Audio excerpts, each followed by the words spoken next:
안녕하세요. 네, 반갑습니다. 자, 프린트 보고 나가시죠.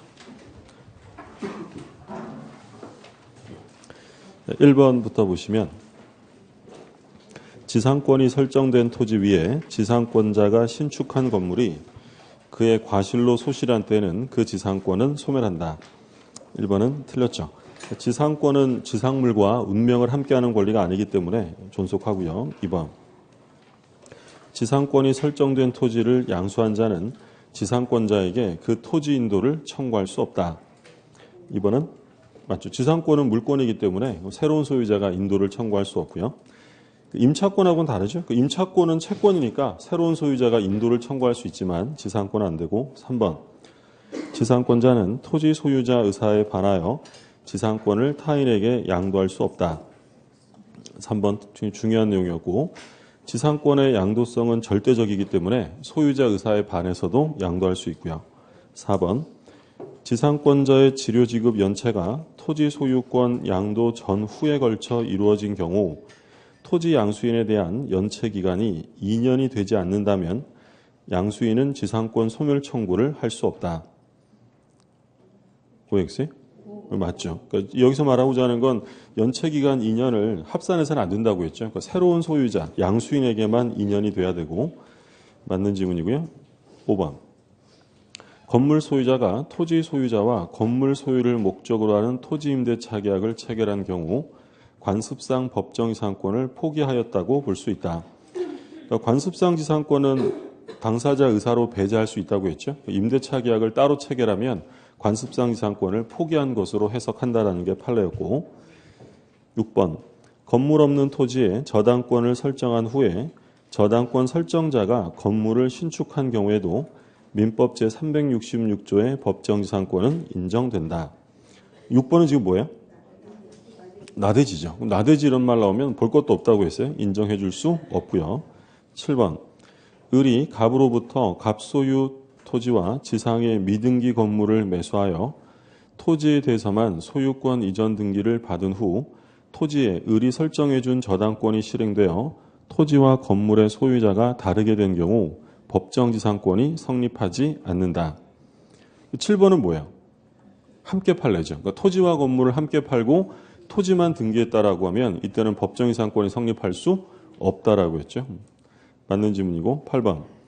동일인 소유의 토지와 건물에 관하여 공동저당권이 설정된 후 그 건물이 철거되고 제3자 소유의 건물이 새로이 축조된 다음 토지에 관한 저당권 실행으로 토지와 건물의 소유자가 달라진 경우 법정지상권은 인정되지 않는다. 맞죠? 이것도 중요한 판례였죠. 공동저당 설정되고 건물이 철거 신축되었다. 이런 경우에는 인정하지 않는다라고 했고요. 그 다음에 9번. 법정지상권자는 그 지상권을 등기하지 않으면 지상권을 취득할 당시에 토지 소유자로부터 토지를 양수한 제3자에게 대항할 수 없다. 9번 틀렸죠. 그러니까 법률 규정에 의한 변동은 등기할 필요 없고 등기하지 않아도 제3자에게 대항할 수 있다. 처분 시에 등기하면 된다고 했고요. 10번. 법정지상권을 가진 건물 소유자로부터 건물을 양수하면서 법정지상권까지 양도받기로 한 자에 대하여 대지 소유자가 그 소유권에 기하여 건물 철거를 청구하는 것은 허용되지 않는다. 그러니까 신의 측에 반한다고 했고요. 다만 부당이득을 청구하는 건 신의 측 위반이 아니다라고 했어요. 11번. 지역권은 요역지와 분리양도할 수 없다. 가장 많이 나왔던 지문이고요. 12번. 지역권은 요역지와 분리하여 저당권의 목적이 될 수 있어요? 없어요? 없죠. 지역권은 다른 권리의 목적으로 할 수 없다라고 했고 틀렸습니다. 13번. 승역지는 한 필의 토지 전부여야 하나 요역지는 한 필 토지 일부일 수 있다. 거꾸로 돼 있죠? 14번. 공유자 1인이 지역권을 취득한 경우 다른 공유자에게 효력이 미치지 않는다. 전부에게 미치죠. 유리한 건 전부에게 미치고. 15번. 요역지의 불법 점유자는 지역권을 시효 취득할 수 없다. 그러니까 통행지역권을 시효 취득하려면 요역지를 통로를 직접 개설해야 되고요. 그리고 두 번째가 적법 점유자야 되고 불법 점유자에게는 인정하지 않는다라고 했습니다. 전세권 16번. 전세금 지급은 전세권의 성립 요소이지만 현실적으로 수수돼야 하는 건 아니고 기존 채권으로 가름할 수 있다. 이거 뭐 계속 나왔던 얘기고요. 17번 전세권이 법정갱신된 경우 전세권자는 갱신의 등기를 하여야 전세 목적물을 취득한 제3자에 대하여 전세권을 주장할 수 있다. 역시 아까 나왔던 거랑 같은 거예요. 법정지상권, 법정갱신은 둘 다 법률 규정에 의한 변동이니까 등기하지 않아도 제3자에게 대항할 수 있다라고 했죠. 틀린 지문이 되겠고 18번 전세권의 존속 중 전세 목적물이 양도된 경우에도 전 소유자와 새로운 소유자가 함께 전세금 반환 의무를 진다. 틀렸죠. 전 소유자는 면책되고 새로운 소유자가 책임을 지는 거죠. 틀렸고요. 19번 전세권을 목적으로 한 저당권은 전세권의 존속기간이 만료되면 그 전세권 자체에 대하여 저당권을 실행할 수 없다. 그렇죠. 전세권이 기간 만료가 되면 등기 없이 소멸하죠. 그럼 그 전세권을 저당 잡았을 때 저당권도 당연히 소멸합니다. 그럼 저당권자는 어떻게 한다고 했어요? 전세금 채권을 압류해서 이로부터 우선 변제를 받을 수 있다. 그러니까 뭘 행사하는 거예요? 물상대위. 물상대위가 행사될 수 있고요. 20번 구분 소유권의 객체가 될 수 없는 건물의 일부에 대한 전세권자는 우선 변제권은 변론으로 하고 건물 전체에 대한 경매 청구권은 없다. 그러니까 일부 전세권의 효력이죠. 일부 전세권은 전부로부터 우선 변제는 받을 수 있어도 전부를 경매할 수는 없다라고 했죠. 21번 보증금이나 권리금 청구권은 유치권 피담보 채권이 될 수 없죠. 유치권 안 되는 건 뭐 꼭 기억해 두셔야 한다고 했죠. 그러니까 대표적인 게 지금 보증금하고 권리금 또 뭐 있었어요? 매매대금, 지상물 매수, 부속물 매수 이런 것들 안 된다고 했고요. 22번 어떤 물건을 점유하기 전에 그에 관하여 발생한 채권에 대해서는 후에 채권자가 그 물건의 점유를 취득하더라도 유치권이 성립한다. 그러니까 22번은 결련성과 관련해서 결련성은 채권과 목적물 사이의 결련성을 요구하는 것이지 점유하고의 결련성은 요구되지 않아요. 그러니까 채권과 점유가 동시에 성립할 필요는 없어요. 그러니까 채권이 먼저 생기든 나중에 생기든 상관없고요. 23번 유치권의 성립을 배제하는 당사자 특약은 무효이다. 23번 틀렸죠. 유치권은 강제적인 게 아니기 때문에 당사자 특약으로 배제할 수 있다라고 했고요. 24번 임대차 종료 후 법원이 임차인의 유익비 상환 청구권의 유예기간을 인정한 경우 임차인은 그 기간 내에는 유익비 상환 청구권을 담보하기 위해 임차 목적물을 유치할 수 없다. 24번 중요한 말은 뭐예요? 유예기간이 인정되었다. 그럼 변제기가 늦춰진 거니까 유치권이 행사될 수 없고요. 25번 유치권의 목적 부동산이 제3자에게 양도된 경우 유치권자는 특별한 사정이 없는 한 제3자에게 유치권을 주장할 수 있다. 뭐 소유자가 바뀐 거랑 유치권 행사하고는 아무 관련 없죠. 누구에게나 주장할 수 있는 것이 유치권이고요. 26번 다세대 주택의 창호 등의 공사를 완성한 공사업자가 공사대금 채권 잔액을 변제받기 위하여 위 다세대 주택 중 한 세대를 점유하여 유치권을 행사하고 있다면 그 유치권은 위 한 세대에 대하여 시행한 공사대금만이 피담보 채권이 된다. 틀렸죠? 278회가 아니라 28회예요. 7자가 같이 쳐졌네요. 7자 28회입니다.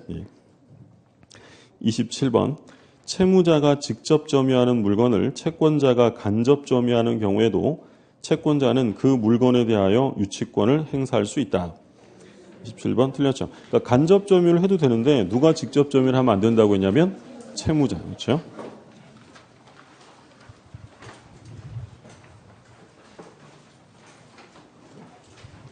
자, 오늘은 저당권부터 보실 차례입니다.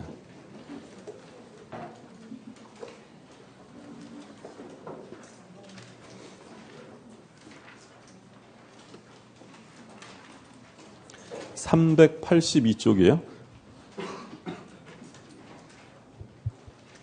자, 조문을 좀 보면 356조가 있습니다. 저당권자는 채무자 또는 제3자가 점유를 이전하지 아니하고 채무의 담보로 제공한 부동산에 대하여 다른 채권자보다 자기 채권의 우선 변제를 받을 권리가 있다. 여기서 이제 채무자 또는 제3자를 묶으면 뭐라고 했냐면 저당권 설정자라고 했어요. 그러니까 설정자는 채무자일 수도 있지만 제3자 누가 될 수도 있어요? 물상보증인이 될 수도 있죠. 그럼 이 설정자가 점유를 이전하지 아니하고라고 돼 있죠.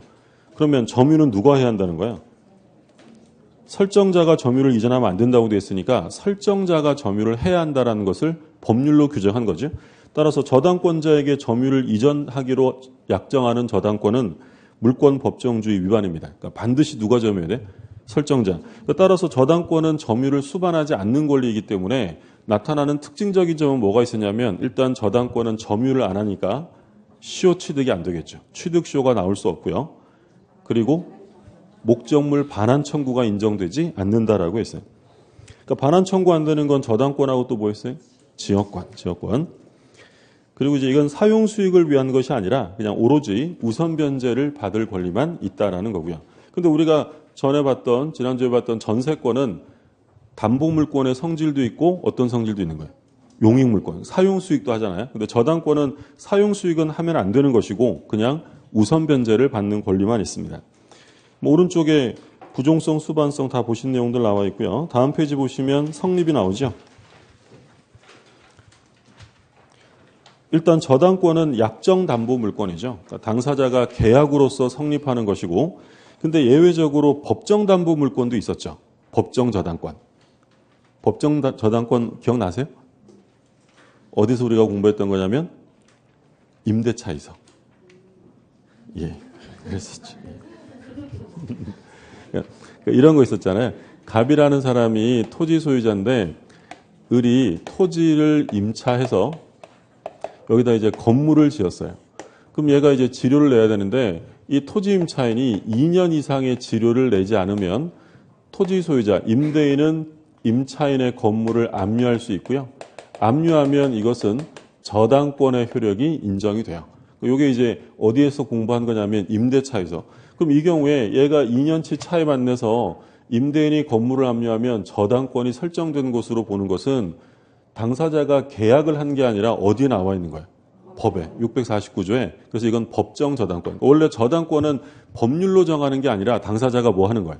계약을 하는 거죠. 근데 우리 시험 범위 내에서 나오는 유일한 법정 저당권은 임대차 편에서 계약이 아니라 법률로서 저당권 성립을 만드는 경우가 있고요. 이게 등기해야 돼요? 그럼 안 해도 돼요? 안 해도 되고. 같이 본 게 뭐 있었냐면 임대인이 임차인이 약속을 안 지켜서 그 채권과 관련해서 임차인의 동산을 압류하면 뭐가 설정된 것으로 인정한다고 했어요. 동산, 질권. 이게 법에 규정돼 있어서 뭐라고 불렀어요? 법정 질권. 원래 질권도요. 법률 규정으로서 만들어지는 거예요. 당사자가 약정을 하는 거예요.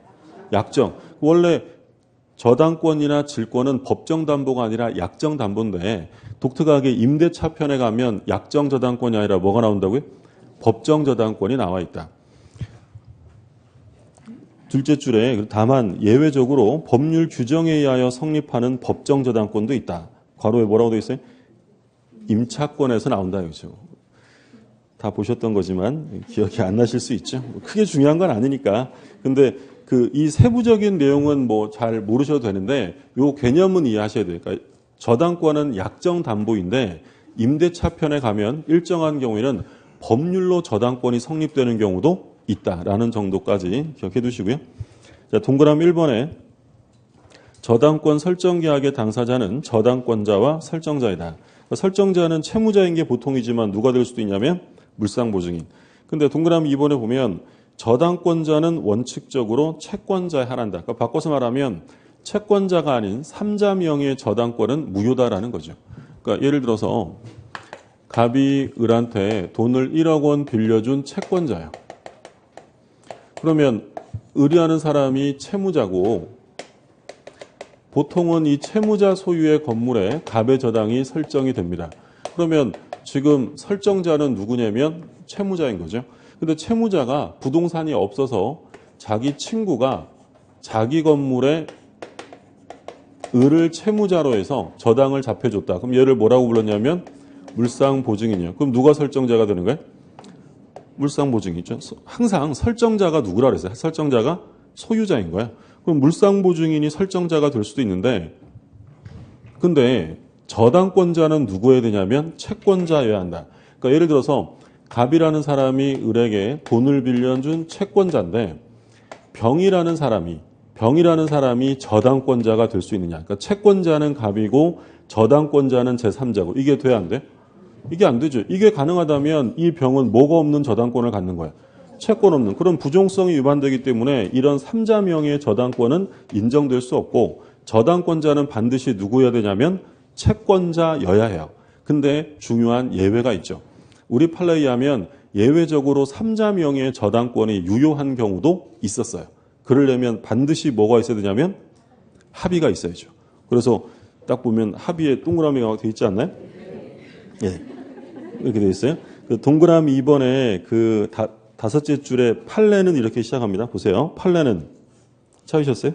예, 판례는 채권과 그를 담보하는 저당권은 담보물권의 부수성에 의하여 원칙적으로 그 주체를 달리할 수 없으나 채권 담보를 위하여 저당권을 설정하는 경우 제3자 명의로 저당권 등기를 하는 데 대하여 채권자와 채무자 및 제3자 사이에 중요한 말이 합의가 있었고 나아가 제3자에게 그 채권이 실질적으로 귀속되었다고 볼 수 있는 특별한 사정이 있는 경우에 3자 명의의 저당권도 유효하다. 그러니까 이런 사례가 있었어요. 갑이 을하고 부동산의 매매 계약을 합니다. 그러면 갑이 을에게 소유권 이전 등기해 주는 거랑 을이 갑에게 대금을 주는 것은 동시행 관계예요. 그 갑은 을에게 이제 대금 채권이 있는 건데 근데 이 갑이 아직 대금을 안 받았는데 먼저 등기를 넘겨주려고 합니다. 그러면 먼저 등기를 넘겨주고 나면 얘가 나중에 대금을 안 주게 되면 갑이 돈 받기가 좀 피곤할 것 같으니까 어떤 합의를 하냐면 이 갑이 생각하기를 일단 요 대금 채권을 피담보 채권으로 저당권을 먼저 설정하고 그 다음에 소유권 이전 등기를 해주는 거예요.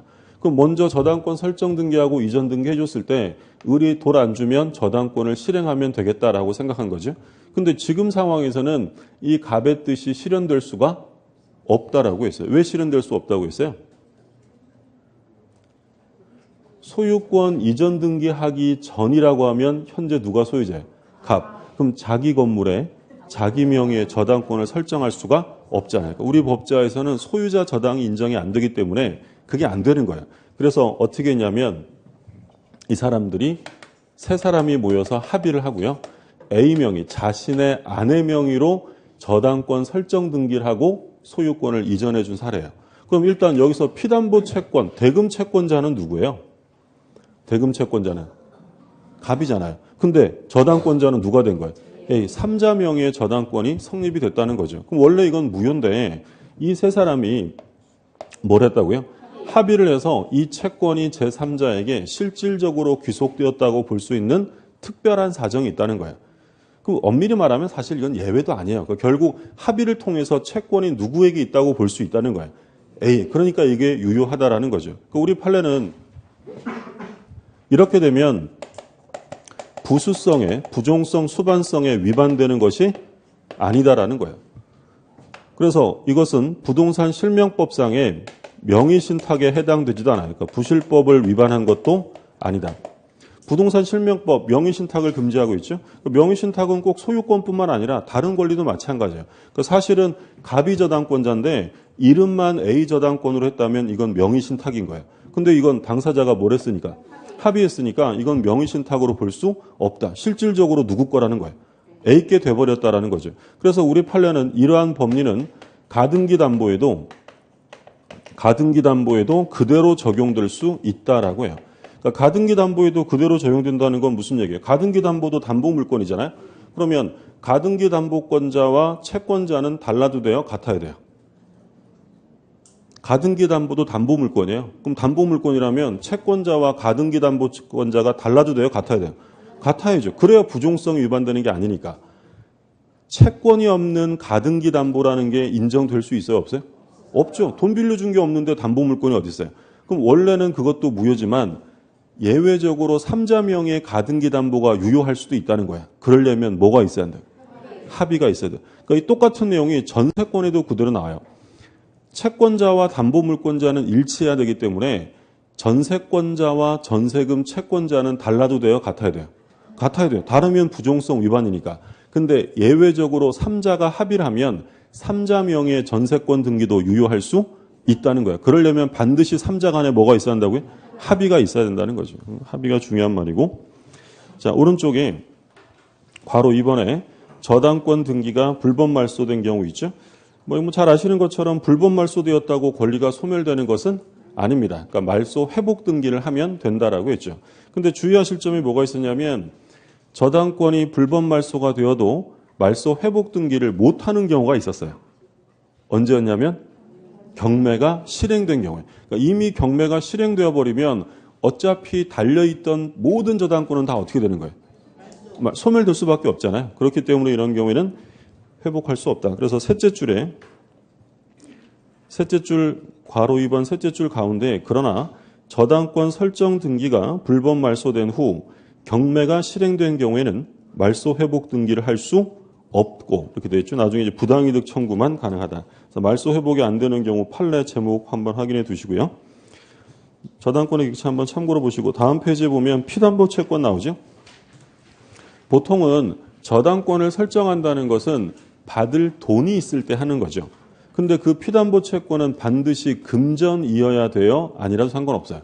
상관없어요. 금전 채권이 아니라 뭐 인도 채권이든 어떤 특정물 채권을 위해서도 설정할 수 있어요. 근데 조심하실 점은 등기할 때는 반드시 무엇으로 표시하라고 했어요? 금전으로. 그래서 동그라미 2번이죠. 피담보 채권이 금전을 목적으로 하지 아니한 채권일 때는 피담보 채권의 가액을 금전으로 산정하여 이를 등기해야 한다라고 되어 있고요. 그 판례박스에 화살표만 보세요. 판례박스에 화살표 보면 백미 70가마의 인도 채무를 담보한다. 그러면 이건 금전 채권이 아니죠. 이걸 위해서도 저당권 설정할 수 있어요. 그런데 반드시 금전으로 표시를 해줘야 되니까 얼마라고 등기했냐면 23만 원이라고 등기했대요. 근데 실제 시가는 50만 원이었다. 그러면 시가대로 우선 변제를 받아요. 등기된 만큼이에요. 등기된 만큼 우선 변제를 받죠. 2번, 3번 한번 읽어보시고요. 밑에 저당권의 효력 나오는데 피담보 채권의 범위. 자, 피담보 채권 담보되는 것은 뭐가 있었냐면 원본, 이자, 위약금, 지연배상, 실행비용 이렇게 담보가 되죠. 갑이 을에게 1억 원을 빌려준 채권자고요. 을이 소유하고 있는 부동산에 갑이 저당권을 설정을 했다. 그럼 먼저 나오는 게 피담보 채권의 범위인데 나중에 이 목적물이 경매되면 이 저당권에 의해서 어떤 정도가 담보되느냐. 일단 1억의 원본 그리고 이자 위약금의 약정이 있으면 위약금 그리고 변제기를 도과하면 지연배상 또는 뭐 지연 이자 또는 채무 불행에 의한 손해배상 다 같은 말이고요.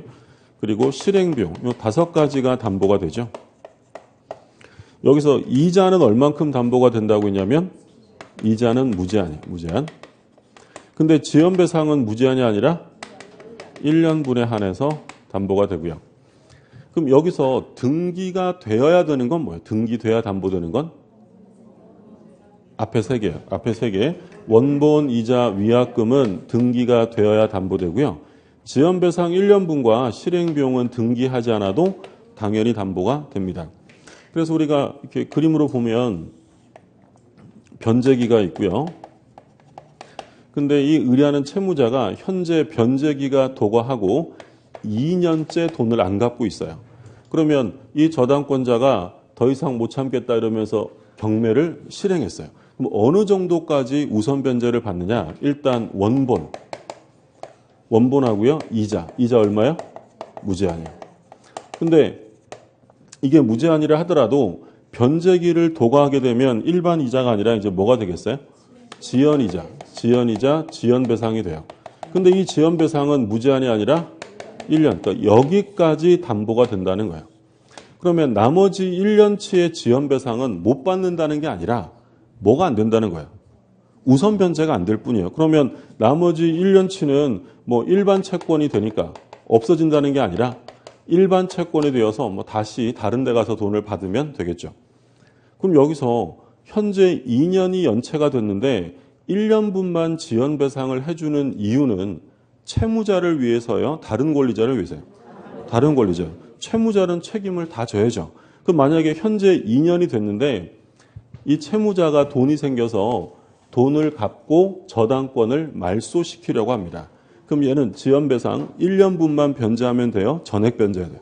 얘는 전액 변제. 채무자는 언제나 전액 변제. 그런데 만약에 제3취득자. 제3취득자라고 하면 이 부동산을 예를 들어서 산 사람. 우리 뒤에 제3취득자 나오잖아요. 그럼 제3취득자가 변제할 때는 전액이에요? 1년분만 변제하면 돼요? 1년분만 변제하면 돼요. 그러니까 제3취득자나 물상보증인은 1년분만 변제하면 되는데 채무자는 전액을 변제해야 한다. 그러니까 피담보 채권에 보면은 요것만 좀 조심하시면 돼요. 지연배상 1년분 전액이 아니다. 저당물의 보존 비용은 담보가 돼야 안 돼요. 저당물의 보존 비용. 저당물의 보존 비용은 담보? 아니, 여기 안 나와 있잖아요. 요것만 담보된다고요. 그리고 보존 비용은 당연히 담보될 수가 없는 게 저당권에서는 보존을 누가 합니까? 저당물을. 설정자가 하지 저당권자가 보존 비용을 쓸 리가 없잖아요. 얘는 목적물을 점유하는 사람이 아니니까. 그러니까 질권 같은 경우는요. 질권은 누가 점유해요? 채무자가 점유해요? 질권자가 점유해요? 질권자. 그럼 질권자는 보존 비용을 쓸 이유가 있겠죠. 근데 저당권은 점유하지 않기 때문에 아예 보존 비용이란 말이 나올 수도 없는 거예요. 이게 피담보 채권의 범위고 두 번째로 나오는 게 이제 목적물의 범위죠. 그러니까 여기서 얘가 이 저당권이 설정이 되었을 때 이 목적물 어디까지 미치느냐라는 건데 그러니까 이건 우리가 뭐 부합할 때 거의 다 봤죠. 여기에 나무가 심어져 있어요. 그러면 저당권의 효력은 나무에 미쳐야 안 미쳐요? 미쳐요. 부합물에 미치고. 근데 만약에 임목 등기했거나 명인 방법을 갖췄으면 안 미치겠죠. 그러면 토지의 저당권이 설정됐는데 성숙한 농작물이 있으면 안 미치죠. 그건 경작자 거니까. 그래서 여기에 부합물이 있든지 아니면 여기에 무슨 종물이 있다. 그러면 저당권의 효력은 부합물 종물에 미치는 거고요. 저당권 설정 전에 부합되었느냐 후에 부합되었냐는 가릴 필요가 없어요. 부합물 종물에는 당연히 미친다라고 했고요. 그럼 저당권의 효력이 부합물 종물에 미친다는 이 358조 규정은 강행 규정이에요? 임의 규정이에요? 자, 조문을 볼게요. 그 오른쪽에 387쪽에 358조가 있어요. 358조. 자, 저당권의 효력은 저당 부동산에 부합된 물건과 종물에 미친다. 그러나 법률의 특별한 규정 또는 설정 행위에 다른 약정이 있으면 그러하지 아니하다. 강행 규정이 임의 규정. 임의 규정이죠. 배제 특약을 할 수 있는 거고요. 우리 시험에 이것도 몇 번 나왔어요. 배제 특약이 가능하다는 것과 그리고 또 한 번 어떻게 나왔냐면 종물의 저당권이 효력이 미치지 않기로 하는 특약은 등기하지 않아도 제3자에게 대항할 수 있다. OX. 그러니까 이 종물을 빼기로 둘이 특약을 한 거예요. 그럼 요거 등기 안 해도 경락인에게 주장할 수 있어요? 등기됐어야 돼요. 당연히 등기되지 않으면 제3자에게 대항할 수 없어요. 강행 규정 아니라 무슨 규정이래요? 임의 규정.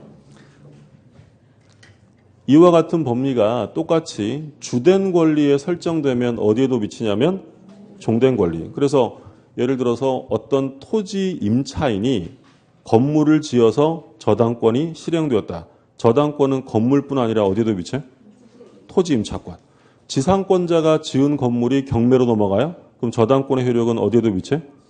지상권. 우리가 이건 뭐 지난주에도 많이 봤던 거죠. 예를 들어 갑이라는 사람이 토지 소유자고 을이 지상권이나 또는 토지 임차권을 설정해서 건물을 지었는데 여기에 저당이 달렸다. 그러니까 을이 A에게 돈 빌리고 저당을 잡혔는데 돈을 못 갚았어요. 그럼 병이라는 사람이 경락을 받았다면 이 경락인은 건물 소유권만 받는 게 아니라 뭐도 넘어가요? 지상권이나 토지 임차권, 요 종된 권리도 따라가는 거죠. 그러니까 주된 권리가 넘어가면 종된 권리도 따라가게 된다. 그럼 이때 이 경락인이 건물을 경락받아 지상권자가 되기 위해서는 등기해야 지상권자예요? 등기하지 않아도 돼요? 어떻게 넘어갔어요? 경매로. 그럼 등기 안 해도 되는 거예요. 근데 이게 만약에 지상권이 딸린 건물이 매매로 넘어갔어요. 그럼 매매로 넘어가면 병은 지상권 등기를 해야 되잖아요. 근데 얘가 지상권 등기를 안 했다면 토지 소유자가 건물 철거하라고 하면 돼야 안 돼요?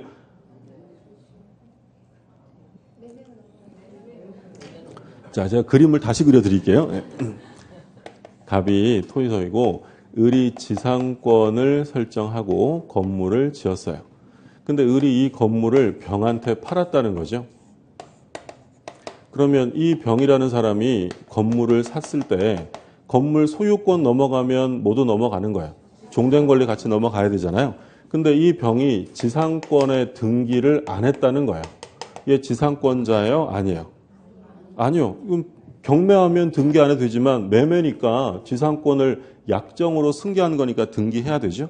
등기 안 했다면 아직 지상권자가 아닙니다. 그러면 토지 소유자가 건물을 철거라고 청구하면 철거해야 돼요? 대항할 수 있어요? 대항할 수 있죠. 철거를 구할 수 없다. 철거를 구하는 것은 신의 측에 반하기 때문에 허용되지 않는 거죠. 아까 우리 그 OX 지문에도 있었어요. OX 지문에도 그 지상권이 딸린 건물을 양수했어요. 이건 뭐 약정으로 승계한 거니까 등기해야 지상권자인데 등기를 안 했어도 얘는 곧 지상권을 취득할 지위에 있어요. 왜냐하면 주된 권리 넘겨주면 모두 넘겨주기는 합의가 들어가 있는 거예요. 종된 권리. 그러니까 얘는 현재는 지상권자는 아니지만 지상권을 곧 취득할 지위에 있는 자이고 그러한 권리자에게 의무자가 철거를 구하는 건 신의칙상 허용될 수 없어요. 그럼 이때 얘가 부당이득 청구할 수는 있다라는 거였죠. 그러니까 따로따로 막 암기하시면 안 돼요. 그러니까 지금 보시는 것처럼 요거 다 연결돼서 출제가 될 수 있는 거니까. 이해되셨죠? 예. 원래 이거 하려고 했던 게 아닌데. 예. 그래서 마찬가지로 그러면 집합건물법상에 전유 부분의 저당권이 설정이 됐어요. 그럼 전유 부분만의 저당권 설정 등기가 됐다. 그럼 경락인은 전유 부분만 취득해요? 대지권도 취득해요? 대지권, 종된 권리도 같이 넘어가는 거죠. 그 내용이 다음 페이지에 보면 판례박스에서 나와 있죠.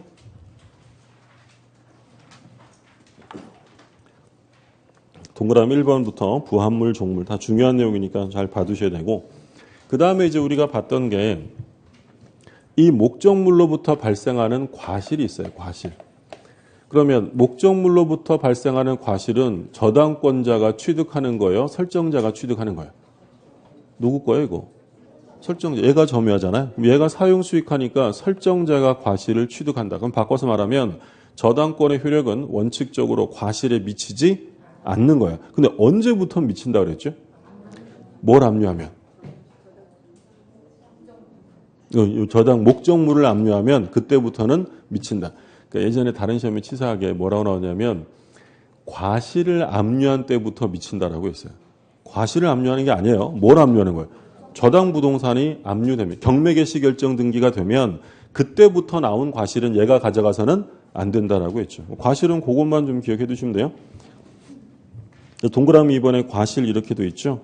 그 셋째 줄에 동그라미 2번 과실 셋째 줄에 부동산에 대한 압류가 있은 후에는 설정자가 수취하는 과실 또는 수취할 수 있는 과실에 대해 저당권 효력이 미친다. 그러니까 원래 저당권은 과실에는 안 미치는 건데 언제부터 미친다고요?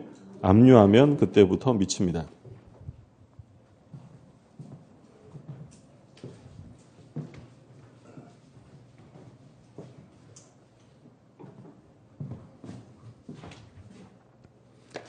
갑이 나대지의 소유자고요. 여기에 이제 저당권이 설정이 됐고 그 후에 이제 갑이 건물을 신축을 한 거죠. 근데 얘가 돈을 못 갚아서 이 토지의 저당권이 실행되어 을이 경락을 받았다. 그러면 갑은 을에게 법정지상권을 주장할 수 있느냐? 자, 법정지상권 주장할 수 없어요. 이거 무슨 판례예요? 나대지 판례죠. 나대지. 그러니까 지문이 착하게 나대지 이렇게 써 있으면 좋지만 그냥 뭐 건물 없는 토지의 저당권 이런 말 나와도 당황하시면 안 돼요. 나대지예요. 다 똑같이 법정지상권 무조건 안 돼요. 그러면 얘는 얘한테 뭘 요구할 수 있어요? 건물의 철거를 요구할 수 있다. 근데 건물의 철거라는 게 뭐 사회경제적으로 뭐 유익한 일은 아니니까 가능한 한 철거를 막아주는 게 좋아요. 그럼 이때 건물 철거를 막는 제일 좋은 방법은 뭐라고 했냐면 이 토지의 저당권자가 토지와 건물을 한꺼번에 경매에 붙여서 한 사람에게 낙찰시키면 철거를 안 해도 되잖아요. 근데 문제가 있어요. 문제는 뭐냐면 토지의 저당권자가 건물을 경매할 수 있어요, 없어요? 원칙은 안 되죠. 토지와 건물은 하나가 아니라 별개이기 때문에 토지 저당권자가 건물을 경매하는 건 원래 안 돼요. 그러면 원래 안 되니까 원칙대로 토지만 경매하면 건물은 어쩔 수 없이 철거될 위험에 빠져요. 그래서 이론상으로 안 되기 때문에 그걸 가능케 하려고 어디에 규정을 해놨다고요? 법에. 그렇죠? 그래서 입법적인 해결을 했는데 그걸 뭐라고 하냐면 일괄경매 365조에 규정되어 있고요. 그러니까 원래 안 되는 것을 법으로 하도록 규정했기 때문에 법이 정하는 요건을 잘 지켜야 한다고 했죠. 오른쪽에 389조 365조를 볼게요. 토지를 목적으로 저당권을 설정한 후 그 설정자가 그 토지에 건물을 축조한 때에는 저당권자는 토지와 함께 그 건물에 대하여도 경매를 청구할 수 있다. 그러나 그 건물의 경매 대가에 대하여는 우선 변제를 받을 권리가 없다. 그러니까 지금 법조문에 뭐라고 되냐면 토지를 목적으로 저당권을 설정한 후 건물을 축조했어야 한다고 돼 있어요. 그 얘기는 일괄 경매가 인정되려면 토지의 저당권이 설정될 때 건물이 있어도 돼요? 없어야 돼요? 없어야 돼요. 그게 첫 번째 요건. 나대지였어야 되는. 그래서 밑에 요건에 보면 A번에 저당권 설정 후에 저당지상의 건물이 신축된 경우여야 한다. 자, 판례 제목을 볼게요. 저당권 설정 당시에 저당 목적물인 토지상에 건물 축조가 진행되어 있던 경우. 자, 그럼 일괄 경매가 돼야 안 돼? 안 된다라고 했고요. 그래서 일단 요 일괄 경매라는 것은 이 저당권자의 권리에 해당이 되지 의무는 아니죠. 바꿔서 말하면 저당권자가 난 싫어. 난 그냥 토지만 경매할래. 할 수 있어요? 없어요? 할 수 있어요. 이건 권리지 의무가 아니니까. 그럼 어쩔 수 없어요. 건물은 철거될 수밖에 없고요. 첫 번째는 권리고 그리고 두 번째는 저당권이 설정될 때 나대지였어야 돼요. 나대지일 때 저당권이 설정되었어야 한다. 건물이 축조되어 있었다라고 하면 그때는 일괄 경매가 인정되지 않는다라고 했고요. 그리고 세 번째로 중요한 요건은 일괄 경매가 되려면 건물 소유자가 누구여야 되냐면 저당권 설정자 것이어야 돼요. 이건 당연한 것이 만약에 이 상태에서 갑이 건물을 지어서 이거를 A한테 팔아서 현재 A가 소유자다.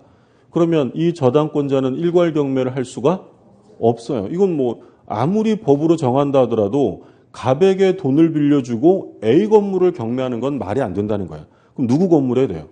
갑. 그러니까 반드시 저당권 설정자 소유일 때만 가능하다. 예를 들어서 갑이 토지 소유자고요. 을이 지상권자예요. 지상권자가 건물을 신축했는데 토지에 저당이 달려 있고요. 자, 이 상태에서 일괄 경매가 돼야 안 돼요? 안 돼요. 당연하죠. 갑에게 돈 빌려주고 을의 건물을 경매할 수는 없잖아요. 그래서 이 경우에는 일괄 경매가 인정되지 않습니다. 그런데 나중에 지상권자가 지상물 매수를 청구해서 누가 샀냐면 갑이 샀어요. 자, 그럼 이 경우에는 일괄 경매가 인정될까 안 될까요? 인정돼요. 그렇죠? 그래서 용의권자가 신축한 건물이라 하더라도 저당권 설정자가 소유자가 되면 그때는 일괄 경매할 수 있다라는 거죠. 교재 한번 볼게요. 그 두 번째 판례 박스입니다. 제목에 보면 저당권 설정자로부터 저당 토지에 대한 용의권을 설정받은 자에 의하여 축조된 건물의 소유권을 누가 취득했어요? 설정자가. 저당권 설정자가 취득한 경우 일괄 경매 청구가 허용되는지 여부. 적극 허용된다고 했죠. 그러면 제일 중요한 건 일괄 경매는 우선 변제를 받을 때 토지와 건물에서 모두 받는 게 아니라 어디로부터만? 토지로부터 받고 건물로부터는 안 돼요. 그 얘기는 바꿔서 말하면 일괄 경매가 인정된다고 해서 토지 저당권의 효력이 건물에까지 미친다는 얘기는 아니에요. 토지와 건물은 별개니까. 자, 그리고요. 만약에 이 토지 저당권자가 토지만을 경매해도 자기 채권을 다 회수할 수 있어요. 완전 변제가 가능하다. 그러면 일괄 경매 금지돼요? 그래도 인정이 돼요. 인정이 돼요. 지금 어차피 권리기 때문에 토지만 경매해도 완전 변제가 가능하다 하더라도 건물 철거를 막기 위해서 저당권자가 일괄 경매 실행할 수 있다라는 게 판례고요. 다음 페이지에 나와 있죠.